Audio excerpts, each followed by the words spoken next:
Assalamualaikum warahmatullahi wabarakatuh, Ibu Yuli. Waalaikumsalam warahmatullahi wabarakatuh. Ya, bagaimana kabarnya Bu Yuli hari ini? Alhamdulillah. Meskipun dalam kondisi yang kurang baik, saya sedang pilek. Iya, tidak apa-apa ya Bu ya. Mudah-mudahan saya doakan bisa sembuh secepatnya dan juga lancar untuk pendampingan kali ini ya.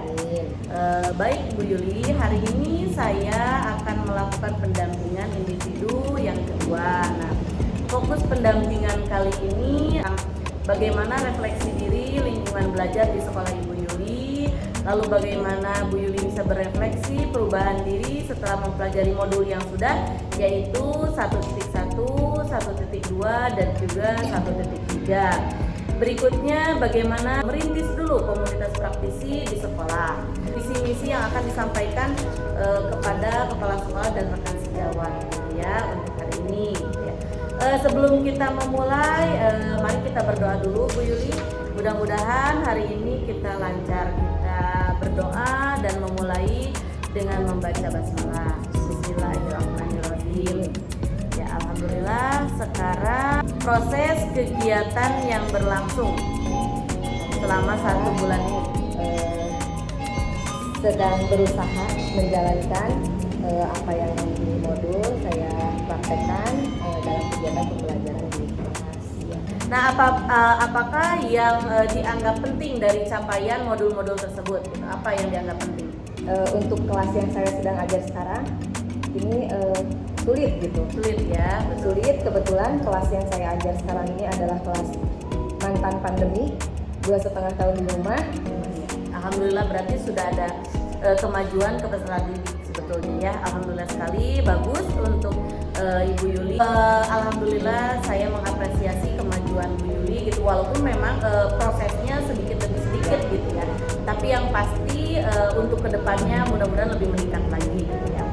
Ke bagian inti pendampingan, kita akan yang pertama merefleksi diri tentang lingkungan belajar di sekolah. Nah, bagaimana dukungan kepala sekolah atau rekan sejawat terhadap pendidikan guru penggerak yang Ibu jalani?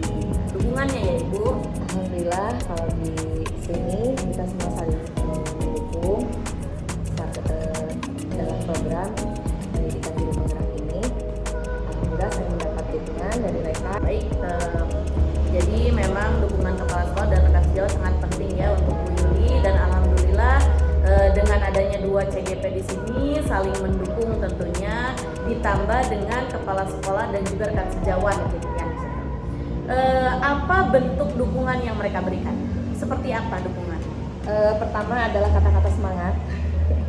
Kata-kata semangat karena mereka juga melihat kami gitu kan, melihat kami mengerjakan tugas-tugas dari yang ada di LMS. Ini kok seharian dengan laptop, dengan ini gitu ya. Dan mereka memberikan semangat, kata-kata semangat itu.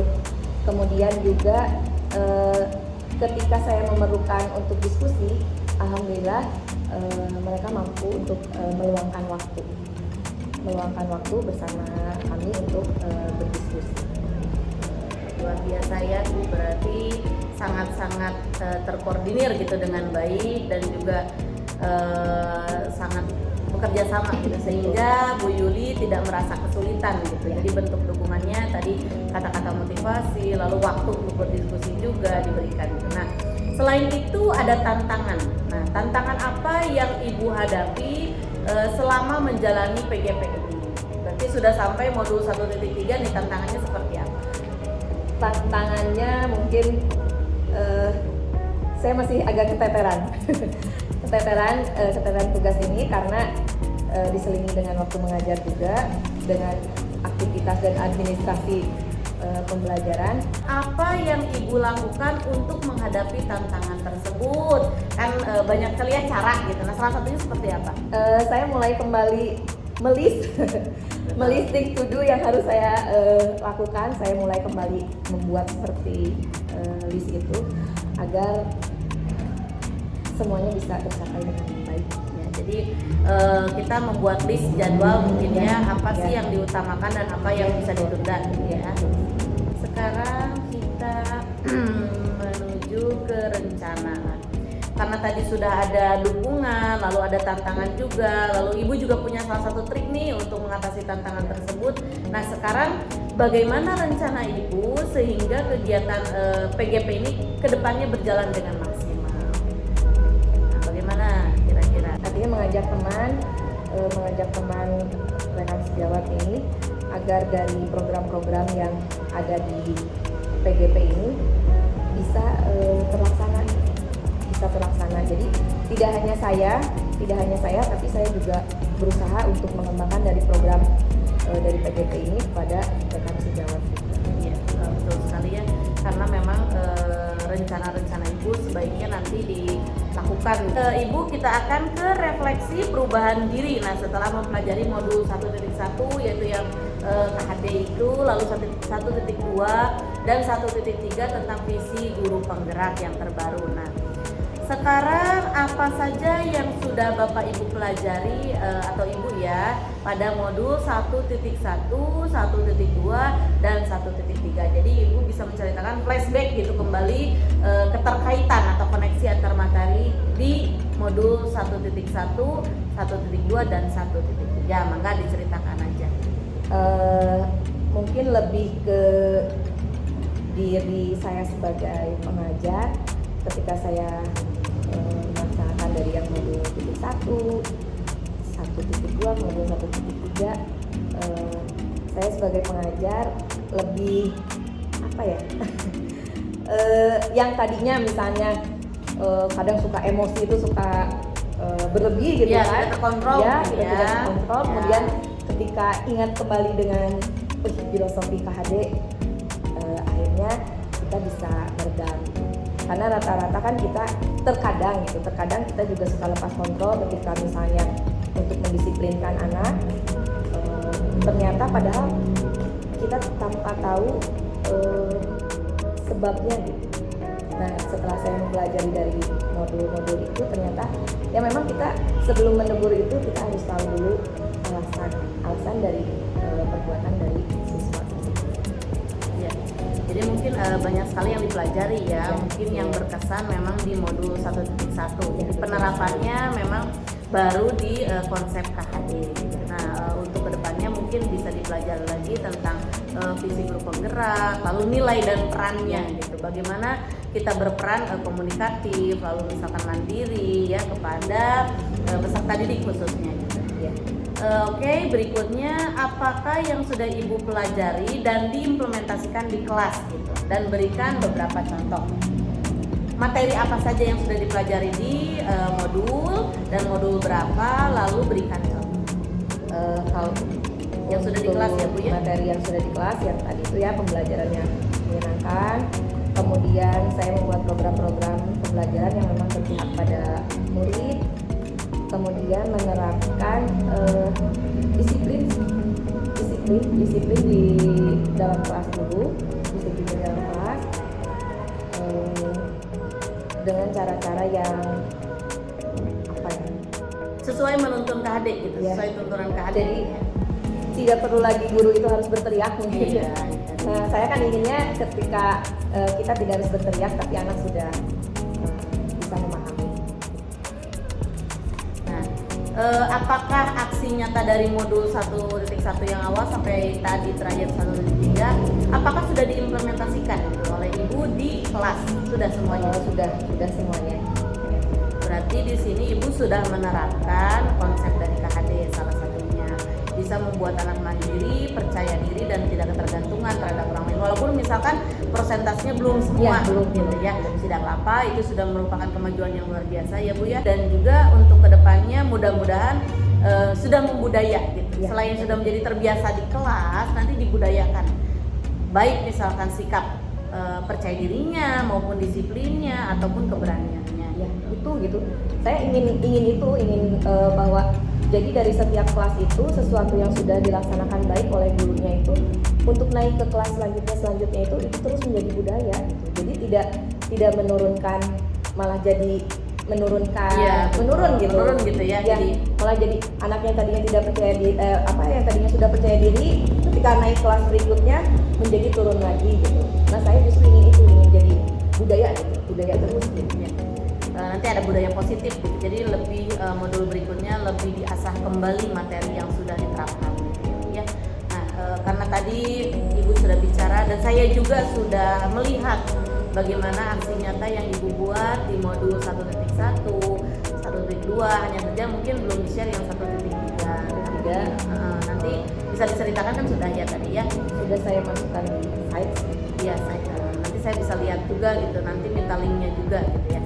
Nah, setelah Ibu menerapkan tadi aksi nyata di modul 1.1 sampai 1.3, bagaimana perasaan Ibu setelah menerapkan?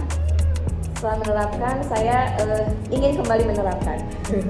Ingin kembali menerapkan karena ya itu tujuannya, ingin terus berulang dan agar hasilnya itu maksimal dan bisa terlihat untuk semuanya. Ya. Jadi memang kalau ada perubahan gitu yang signifikan dari yang persentase 0% sampai ke 50% itu sudah luar biasa.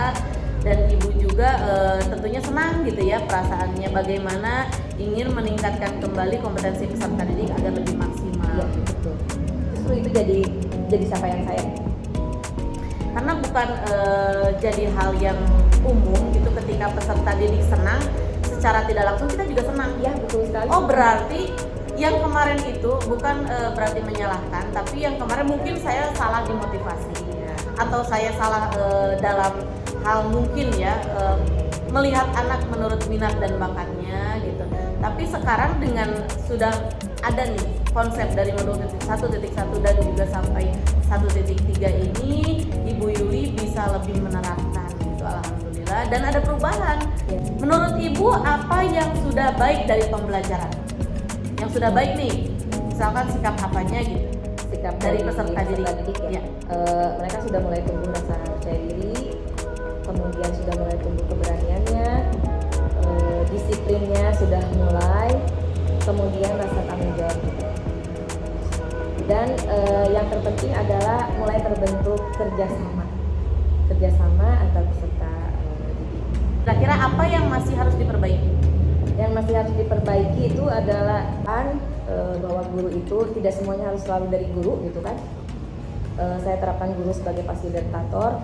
Alhamdulillah, berarti untuk refleksi perubahan diri setelah mempelajari modul, Ibu sudah mengungkapkan gitu bagaimana prosesnya selama di kelas, pembuatan aksi nyata dan juga diimplementasikan di kelas gitu ya.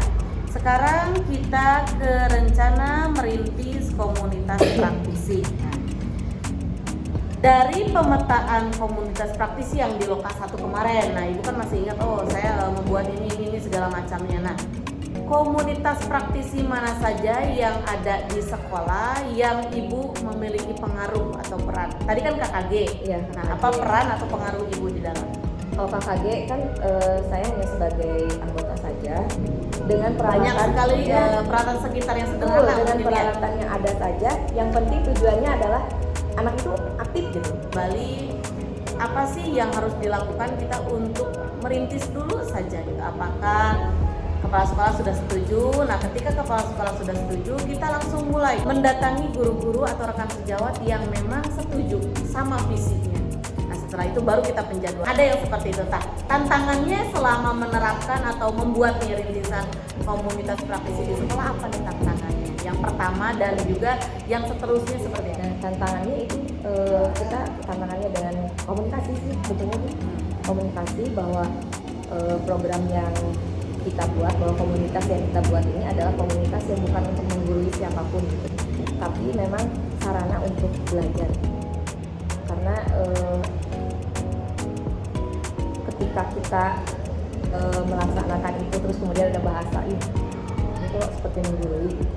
Padahal dalam apa ya, dalam dunia pendidikan kan kita memang harus bekerja sama. Tapi kira-kira atau mungkin ada tidak nih rencana Ibu mengatasi nih tantangan tersebut dengan cara apa? Kita terutama sudah udahlah, mendingan kita jalan saja dulu. Yang penting kita sudah ada izin dari kepala sekolah, misalnya kita sudah menyampaikan kepada kepala sekolah, yang kita jalan dulu aja, jangan dengarkan samping kiri dan samping kanan. Yang penting kita tujuannya adalah untuk pendidikan ini lebih maju. Terima kasih untuk refleksi dari komunitas praktisi di sekolah sudah dijawab gitu ya. Nah sekarang menurut Ibu strategi, nah strategi apa yang dilakukan untuk merintis atau memulai? Kan biasanya kalau ada tantangan pasti ada strategi nih. Kalau misalkan sudah bekerja sama dengan rekan sejawat, saya bilang strateginya kita langsung saja tentukan waktunya, misalkan Ya. gitu ya. Nah strateginya seperti apa? Saya berencananya seperti itu, jadi kita tentukan saja gitu waktunya, karena kita sudah berbicara dengan kepala sekolah gitu kan. Kita tentukan saja waktunya. Mangga silahkan yang mau ikut pada akhirnya gitu ya. Yang mau ikut silahkan, yang mau tidak pasti nanti akan bergerak sendiri. Ya, memang menggerakkan hati orang kan susah ya. Tapi minimal kita sudah bergerak. Nanti kedepannya berproses, mudah-mudahan memang ada hati untuk bersama gitu memajukan sekolah gitu ya. Nah rencana tadi juga sudah ingin dibentuk sebetulnya, tapi memang ada hal-hal lain yang belum ya. Apakah dirasa sulit gitu Bu? Ini sih waktunya gitu loh, masih Ya, masih terikat dengan waktu. Tapi gitu. apakah rekan-rekan sejawat atau guru-guru yang sudah senior gitu ya, ya ingin mengikuti walaupun misalkan di jam siang nih mau gitu kan kemarin bilangnya itu jam 12 ini udah pada pulang Bu. Iya, nah itu. Jadi masalahnya adalah kita yang akan jadi tantangan yang paling besar itu adalah meluangkan waktu itu. Kalau memang dirasa sulit untuk mengajak, bagaimana kita dulu yang menentukan? Ya. Apa? Nah itu akan lebih baik lagi didokumentasikan. Bagaimana merintis awalnya komunitas praktisi dari misalkan dokumentasi kita berdua sama kepala sekolah di foto gitu atau video membicarakan, nah itu nanti didokumentasikan. Setelah itu poin kedua misalkan dengan rekan sejawat atau mencari balad lah istilahnya yang satu misi nih dengan kita, ayo mari gerakan. Lalu berikutnya buat jadwal kapan nih kita mau bertemu ya, seperti itu. Nah udah itu baru Ibu mempresentasikan ini nih awal komunitas mau seperti ini, kita namakan apa komunitasnya. Nah, mungkin kan karena di sini nilai plusnya itu sudah ada guru penggerak, saya kira Ibu tidak terlalu susah. Lingkungan, ya itu tadi tentang disiplin yang membuang sampah itu. Jadi setiap kelas itu kita punya pengolahan sampah sendiri. Sudah bagus Bu Yuli. Untuk sesi pendampingan berikutnya kita ke visi-visi. Jadi Ibu Yuli mangga mengundang kepala sekolah dan 2 rekan sejawat lainnya. Untuk sesi dari rencana merintis komunitas praktisi di sekolah saya akhiri. Saya menunggu kepala sekolah dan rekan sejawat untuk datang ke forum. Assalamualaikum warahmatullahi wabarakatuh. Terima kasih Ibu dan Bapak yang sudah hadir dalam diskusi ini. Perkenalkan, nama saya Sati Wardani. Saya sebagai pengajar praktik dari calon guru penggerak anak sekolah di kemudian dari SD Sari Cemara. Perlu diketahui Ibu dan Bapak, pertama saya meminta izin kepada Ibu kepala sekolah untuk memfasilitasi sebagai pendampingan kedua di program guru penggerak anak sekolah Bina ini hari Kamis tanggal 5 Oktober 2023. Dan untuk rekan-rekan sejawat dari Ibu Yulianti, saya meminta kerjasamanya dan juga koordinasi untuk membantu serta dalam mempresentasikan Ibu Yuli terkait visi dan perubahan. Ya. Baik Ibu dan Bapak yang saya hormati dan saya misi untuk perubahan, karena di modul 1.3 yang sudah dikerjakan atau dipahami oleh Ibu Yuli belajar tentang prakarsa perubahan. Assalamualaikum warahmatullahi wabarakatuh. Terima kasih kepada Ibu Kepala Sekolah dan juga segala berkenan hadir untuk mengikuti acara diskusi dan visi dan taksa perubahan sekolah ini. Dan pada sekarang ini saya akan memaparkan tentang apa itu visi. Mengapa dalam satu organisasi atau satu lingkungan itu kita harus ada visi. Pada sekarang ini saya akan memaparkan visi dan prakarsa perubahan sekolah. Tujuannya adalah pendampingan juga dari calon pendidikan, calon guru penggerak anak sekolah.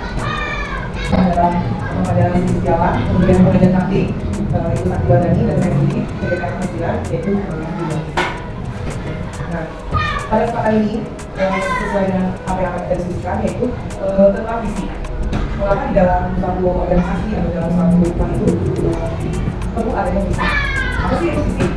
Nah, ini berdasarkan dari bahwa visi adalah pandangan atau gambaran jangka panjang tentang apa yang dicapai oleh suatu individu kelompok, organisasi, atau yang tentunya kita punya satu harapan kan bahwa artinya sesuatu yang kita inginkan bagi sekarang kita sebagai orang pendidik, tentunya kita punya suatu harapan, suatu keinginan, ada suatu tujuan. Apa sih yang akan kita inginkan? Apa sih yang akan kita harapkan dari dalam arti dari sebagai seorang pendidik itu kita tidak hanya fokus untuk menunaikan tugas dan kewajiban sebagai seorang pendidik, tapi tentunya kita juga tertanam. Artinya tertanamkan visi apa sih yang akan saya inginkan atau visi pokoknya anak-anak yang kita. Nah itu juga merupakan suatu harapan atau suatu keinginan kita membuat satu rancangan-rancangan dalam artian rancangan-rancangan yang sejalan dengan visi yang kita harapkan. Pertama, sekali lagi saya jelaskan sini adalah kita sebagai seorang pendidik dan yang objek utamanya adalah seorang murid. Tentunya kan kita mengharapkan sesuatu hal yang sangat baik, ya kan? Sesuatu hal yang sangat baik itu kita melakukannya dengan belajar, dengan belajar. Nah, kemudian ada juga hal-hal yang negatif yang selalu ada dalam pikiran kita misalnya. Ketika kita akan merancang suatu program, kita malah menjadi hal yang negatif dulu yang depannya. Tanpa kita memikirkan hal yang positif yang harusnya kita lakukan. Nah ini, itu dilakukannya dengan secara kerjasama. Jadi, contohnya misalnya, ketika kita akan melakukan suatu hal, tapi kita malah fokus dengan yang negatif dulu. Contoh misalnya, ketika kita akan mengadakan suatu program untuk kelas, tapi kita lebih fokus ke hal yang negatif dulu. Misalnya, ini orang bagaimana? Nah itu dari kita sudah, artinya sudah menghasilkan hal yang negatif. Nah, padahal dalam rangka satu hal ini, kita hal-hal yang positif yang ada di lingkungan sekolah, kemudian hal-hal positif yang ada dalam diri kita, kemudian hal-hal positif yang ada dalam diri rekan sekali, kemudian hal-hal positif yang sudah dimiliki oleh murid, dan kemudian juga hal positif apa yang sudah dimiliki oleh orang tua. Karena nanti akan mendukung dari proses perubahan ini, tentunya diri kita sendiri sebagai seorang pendidik, kemudian dari pimpinan dari kepala sekolah, kemudian dari rekan sejawat yang akan berkolaborasi, kemudian dari murid, dan yang paling utama adalah lingkungan juga dari sekolah. Nah, jadi kita mencari yang hal-hal yang positif. Nah, hal-hal yang positif ini sesuai dengan profil pelajar Pancasila. Yang nantinya pada visi dan para satuan ini nanti akan berujungnya adalah pada profil pelajar Pancasila. Bagaimana kita mengetahui bahwa profil pelajar Pancasila itu terdiri dari 6 ada 6 nilai. Yang pertama itu adalah yang pertama pastinya dia lima. Saya dinilai bahwa anak-anak itu menjalankan ibadah. Tapi ketika yang bertakwa ini tidak hanya menjalankan ibadah sesuai dengan apa yang diinginkan oleh mereka. Itu adalah kesempatan kita untuk memberikan dengan diri untuk murid. Kemudian ada kebinekaan global. Di sini kebinekaan global tidak hanya tentang budaya, tapi mandiri di sini artinya siswa itu tidak kita mampu menanamkan jiwa yang mandiri kepada anak. Jadi tidak selalu bergantung dengan guru sebagai orang dewasa. Nah, kemudian juga ada kreatif. Dan di sini adalah yang kita impikan, murid-murid yang kita impikan. Nah, ini untuk yang pertanyaan yang pertama.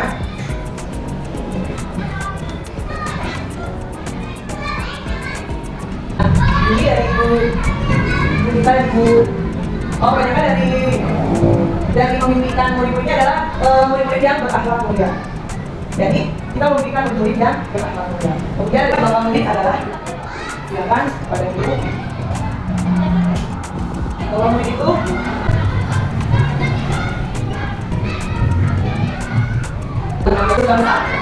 kemudian memiliki keistimewaan masing-masing. Individu yang memiliki keistimewaan masing-masing dan kewawasannya. Kemudian yang tanggung jawab sesuai dengan yang kita sebagai pendidik. Kemudian yang kedua, kewajiban kita sebagai pendidik yaitu memberikan hak kepada murid. Yang ketiga, memiliki karakteristik yang memiliki sekolah dan apa? Apa kita sadar betul bahwa apakah belajar itu penting? Apakah jadi boleh kaitannya dengan merdeka belajar, misalkan boleh sadar betul bahwa merdeka belajar itu harus dilaksanakan di kelas, ya boleh. Pertanyaan ini adalah pertanyaan yang mengenal murid. Nah, murid di sekolah kita sadar betul bahwa sekolah tempat untuk mencari ilmu. Kemudian guru adalah orang tua kedua. Nah, sebagai salah satu pengetahuan sekolah. Kemudian murid di sekolah kita sadar betul bahwa sekolah itu penting untuk masa depan. Ya, belajar selain kewajiban juga hak. Jadi itu adalah murid. Silakan hal murid. Nah, sekarang yang pada datang kita warga sekolah ini kita jadi kembali di sekolah ini. Dari visi ini tentu ada nanti ada hal-hal yang yang akan menjadi kendala gitu kan, yang akan menjadi kendala. Nah, bagaimana kita mewujudkan visi ini terhadap murid, kemudian terhadap guru, kemudian terhadap kepala sekolah dan kepada orang tua. Karena dari visi ini tentu itu harus diwujudkan bersama. Artinya kita harus punya komitmen juga, harus punya komitmen dengan visi yang kita lakukan. Dan misalnya ketika ada guru ya ada murid yang ini kaitannya dengan alam kuliah ini ya, misalnya ada murid yang tidak sopan gitu kan, ada murid yang tidak sopan atau tidak menjalankan disiplin, tidak menjalankan aturan. Jadi kita sudah memfasilitasi diskusi visi dan prakarsa perubahan sekolah. Kita masuk ke bagian akhir pendampingan. Menurut Ibu, apa hal yang menarik yang Ibu dapatkan setelah proses pendampingan hari ini? Yang menarik ya berdiskusi dengan mereka. Lalu apa yang sudah baik dari proses pendampingan kali ini? Terfasilitasi. Baik. Apakah ada hal-hal yang perlu diperbaiki? Ada. Mungkin lebih siap lagi. Saya mengapresiasi Ibu Yuli untuk hari ini. Terima kasih banyak telah berbagi praktik baik dan juga sudah luas untuk mempresentasikan visi tadi kepada kepala sekolah dan juga rekan sejawat gitu ya. Untuk mengingat lembar umpan balik tadi nanti bisa disebar ke 5 orang responden ya. Pertama rekan guru 5 orang, lalu perwakilan murid 5 orang, dan juga CGP nanti Ibu Yuli mengisi lembar asesmen mandiri. Ada ya, baik di situ maupun di lembar LMS. Di LMS ada nanti di PI 2. Lalu membuat refleksi tertulis terkait umpan balik yang sudah dikumpulkan dari 5 rekan kerja di lampiran 2 ya. Jadi itu kesimpulannya saya buat. Ya. Dan juga saya mengucapkan terima kasih. Semoga kedepannya Bu Yuli terus meningkatkan lagi kompetensi yang ada di diri Bu Yuli, ya, yang didiskusikan. Nah, sekarang Ibu Yuli ada yang mau disampaikan dulu terkait dengan pendampingan individu 2? Terkait pendampingan individu 2, saya terima kasih sekali kepada pengajar praktik sudah berkenan meluangkan waktu dan memfasilitasi. Hanya saja mungkin ini sangat baik dilaksanakan karena ini juga sebagai kontrol untuk saya juga. Baik, terima kasih atas waktunya Bu Yuli. Insya Allah kita bertemu lagi di Lokakarya. Ya, alhamdulillah. Jadi akhirnya kebermanfaatan hari ini tercapai. Tujuan saya juga kesini juga alhamdulillah tercapai. Mudah-mudahan menjadi barokah untuk kita semua, bermanfaat ke depannya. Insya Allah saya akan mendampingi lagi Ibu untuk memfasilitasi Lokakarya 2. Sampai jumpa di Lokakarya 2. Silahkan tugasnya dipenuhi dan juga dikumpulkan. Terima kasih banyak. Assalamualaikum warahmatullahi wabarakatuh.